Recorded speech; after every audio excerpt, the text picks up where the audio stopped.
será que surgem as ideias inovadoras para a transformação de processos, BPM Friend? Será que é só o efeito eureka? Cai do céu? Ou será que existem métodos que podem ajudar na fase de ideação? Depois que você deixar o seu like aqui embaixo nesse vídeo, compartilhar ele nas suas redes sociais, eu vou te mostrar 4 estratégias diferentes que podem te ajudar muito na criação do seu to-be.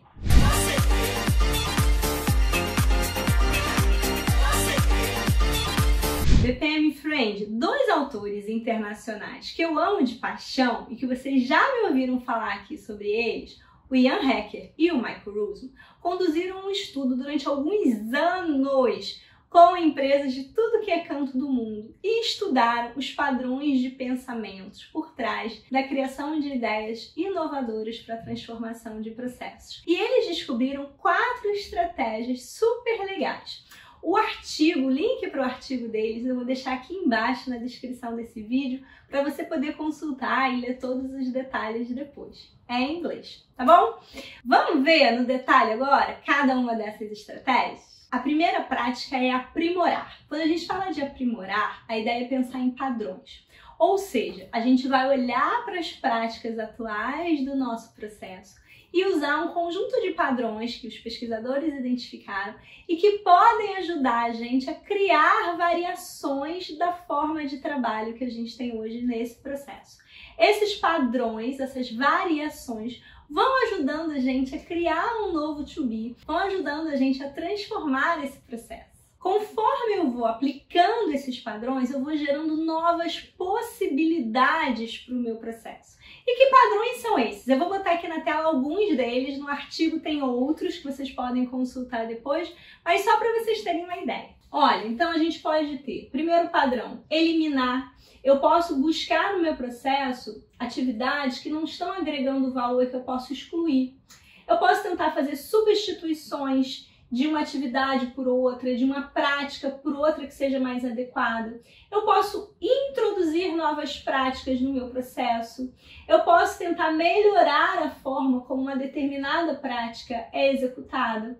Eu posso adiar uma prática para um momento mais distante do meu processo.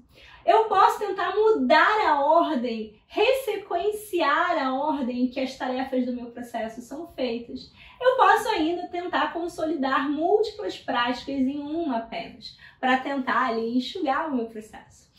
Ah, Andréia, mas poxa, esses padrões são muito simples, são muito básicos. Pois é, eles são simples, mas eles não são óbvios. Muitas vezes, quando a gente senta para fazer um to-be, a gente não consegue pensar neles de uma forma tão sistemática se a gente não tiver essa colinha dos padrões.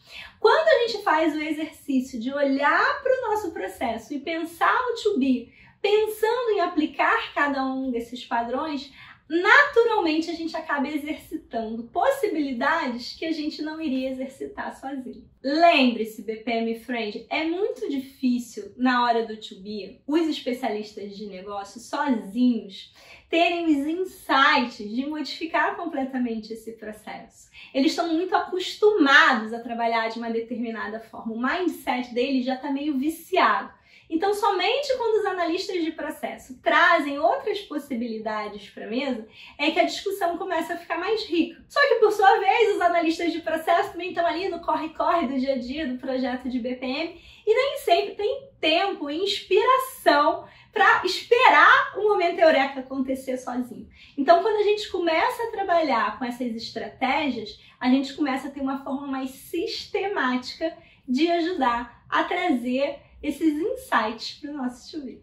A segunda estratégia é derivar, aprender com os erros dos outros. Ou seja, a gente olhar para fora do contexto do nosso segmento de negócio, da nossa indústria e buscar inspirações em outros setores. Por exemplo, uma empresa na Índia de tecnologia precisa contratar 25 mil profissionais muito rapidamente e está com um banco de candidatos de 1 milhão de profissionais. Como é que ela analisa e seleciona rapidamente esses profissionais? Talvez na área de tecnologia a gente não tenha nenhuma resposta inovadora, nenhuma forma de ajudá-la a resolver esse problema. Mas será que outros segmentos de negócio não poderiam trazer respostas inesperadas? Por exemplo, o segmento de publicações científicas. Ao longo de um ano, eles recebem muitas vezes também milhões de artigos, de trabalhos científicos para serem analisados e selecionados aqueles que vão estar no privilegiado espaço de uma revista científica que vai ser publicada. Como é que eles fazem esse processo de triagem, seleção e avaliação? Ou talvez o setor financeiro, onde os bancos, dentre os milhões de clientes que solicitam empréstimos e financiamentos, selecionam aqueles que têm o menor risco, aqueles que têm mais chance de pagar, no final das contas, a instituição. Como é que eles fazem essa análise tão rapidamente? Veja bem, BPM Friend, é óbvio que o contexto é diferente, mas o problema é essencialmente o mesmo. Alta demanda e poucos recursos. Então, o que a gente está buscando nessa estratégia é olhar para fora para aprender como a gente resolve os problemas aqui de dentro. O segredo é como é que a gente consegue abstrair o nosso problema a ponto de conseguir generalizá-lo e saber que tipo de solução eu tenho que buscar nos outros setores, nos outros segmentos de mercado. E quando você trouxer essa resposta para o seu segmento, para a sua indústria, essa prática pode ser totalmente disruptiva, totalmente inovadora, porque ela nunca foi aplicada nesse contexto específico. Então a inovação não é necessariamente inventar uma prática que não existe em lugar nenhum.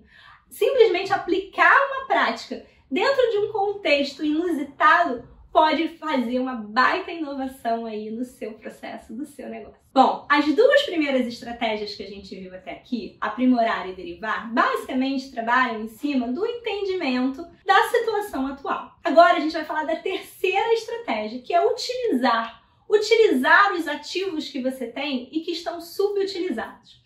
Essa estratégia de inovação parte do conceito de que existem ativos aí dentro da sua organização que podem ser dados, pessoas, equipamentos, processos que estão ali paradinhos, esperando serem identificados com mais potencial, que eles não estão sendo ainda totalmente aproveitados dentro do conceito do seu negócio.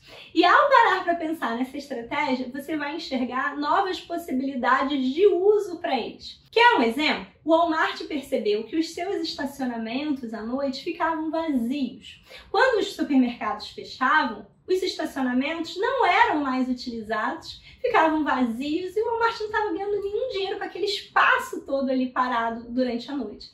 E aí ele percebeu uma oportunidade de alugar durante a noite para o pernoite de campings, de vans e ter uma nova entrada de recurso com alguma coisa no ativo que estava parado. Ou seja, nessa estratégia de utilizar, você vai buscar por recursos que ainda não estão sendo aproveitados em todo o seu potencial e que se eles fossem aplicados de uma outra forma ou que se eles fossem ressignificados ou se a gente repensasse o modelo de uso deles, a gente poderia trazer inovações e ganhos para o nosso processo. A quarta e última estratégia é projetar aí sim ideias novas, co-criar junto com os seus clientes.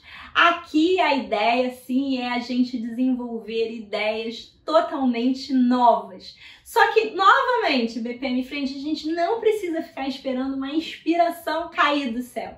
A gente pode usar métodos para isso. Algumas empresas acham que basta reunir todo mundo numa sessão simples de brainstorming, mas a gente pode trabalhar com técnicas que guiem esse processo de construção das ideias. Então, você pode trabalhar, por exemplo, com Open Innovation, você pode trabalhar com Design Thinking, são técnicas que vão te guiar nessa última estratégia. Falando sobre as 4 estratégias juntas, é importante a gente entender que as 4 têm a sua importância, têm o seu papel, têm o seu momento. Então é fundamental a gente tentar balanceá-las. A gente também não precisa usar as 4 de uma vez ou estar usando todas elas ao mesmo tempo. Não, a gente pode experimentar nas diferentes situações e ver o que vai fazendo mais sentido. É claro que aqui o objetivo desse vídeo não é a gente menosprezar a criatividade, a inspiração. Elas sempre vão ter o seu lugar sagrado.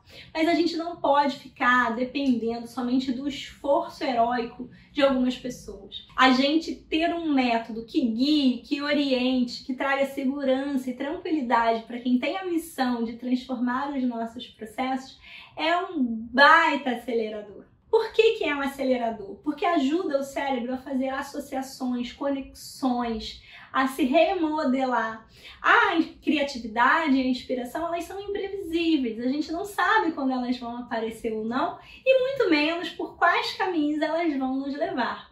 Mas quando eu estou trabalhando com algum tipo de método, de sistemática ou com estratégias, eu pelo menos consigo ter uma forma de ir avançando, nem que seja para eu conseguir chegar finalmente no meu momento eureka. A criatividade tem sempre que nos encontrar ocupados, não é mesmo? Uma dica final de ouro é que você pode ainda potencializar o ganho dessas estratégias se você combiná-las com técnicas de gamificação. Então, tentar estimular a criatividade, a participação, o engajamento das pessoas nas iniciativas de transformação de processos de uma forma sistemática, embasada, orientada, guiada e ao mesmo tempo divertida. Tenho certeza que você vai ter resultados incríveis. Depois me conta aqui embaixo desse vídeo o que você achou, qual dessas estratégias você já costuma usar e qual você vai combinar comigo que você vai experimentar daqui pra frente. Fica de olho que quarta-feira que vem, às 19 horas, eu tô de volta com mais um vídeo bacana da área de BPM pra você. Até lá!